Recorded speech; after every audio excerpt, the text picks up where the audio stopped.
Thank you, Mary Kay. I appreciate your vote. That's one. My thanks to Lynn and to Charlie. You know, this morning for me was particularly motivating. I think sometimes we're all out working on this discussion and with people who aren't as convinced as we are. And sitting in a room and hearing from all different aspects from a group of people who are committed to making this healthcare reform succeed was inspiring for me. So my thanks to everyone who is participating in this. It's also, you know, I live in Arkansas, so being in Washington, D.C. Right before the inauguration is particularly cool. You can kind of feel the buzz when you land, and that's inspiring for us as well. It's certainly a reminder of what an incredible country we live in.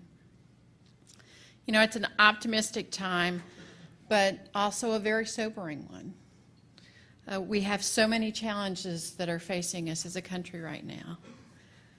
We're here to talk about one of those, and I think we're all committed to keeping this one on the list and in the forefront, healthcare.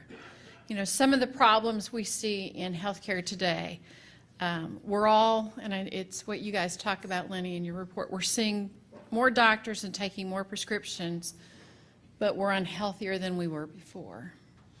Costs are up, quality is down.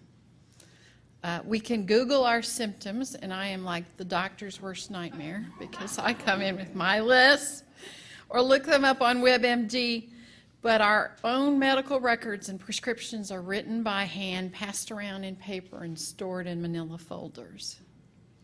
It's amazing. A growing number of our fellow Americans can't afford care, and the current economic crisis will only send those numbers upward. The government programs designed to help those individuals and families are growing rampantly, crippling our national competitiveness.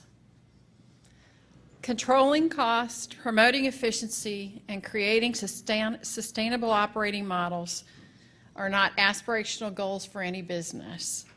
They're survival skills. This is what we do. That's why business has an especially important role to play in healthcare reform. For a company like Wal-Mart, we didn't talk about it before, but my background is not healthcare. My background is technology. So I've spent most of my career building those systems that drive efficiency and share information. For us, this means bringing our size and our strengths as a company to the healthcare reform arena, and we're committed to do that. Doing things like reducing waste, driving efficiency, lowering costs, and helping to ensure that we get the greatest value for our healthcare dollar. Some of the things we've done today that have worked extremely well, the $4 prescription. The $4 prescription is applying our core business model to healthcare for probably the first time. We didn't go do something that was a loss leader. We just applied the pricing structure and the business model we use in the rest of the store to the pharmacy business. To date, with that program, we've saved customers more than $1 billion, and other companies have followed. So consumers overall are benefiting. We've improved our associate benefits, so we listened to the concerns from other people, and we've listened to our associates. We gave them customizable plans, and I think that's some of the things we need to make sure we do as we, and they're doing it, but as we do craft the solution, we've got to listen to what the Americans say they want. Today, 95% of Walmart's associates have health care coverage. That's a great number. We've been moving associates onto our plan in large numbers. We have almost 1.2 million Americans on our plan today. And then lastly, health IT. We've done some things applying our knowledge. We co-founded an organization called Dossier with Intel and some other companies that's committed to creating the backbone for sharing data. And we're starting with our customers. So we're offering this to our associates.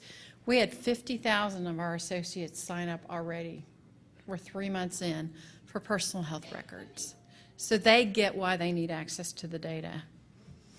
Our mission as a company is all about saving people money so they can live better. And perhaps nowhere is there a greater opportunity to save money or a greater opportunity to really help someone live a better life than in the healthcare arena. Without a doubt, there's a role for business in the national healthcare reform debate, but there's also a role for government, for individuals, for labor, and for the healthcare community. Ensuring that every American has access to affordable, quality healthcare is a responsibility for every American, but especially those of us in this room. Let's get to work. There's lots of work to do, and we can make it happen. Thank you.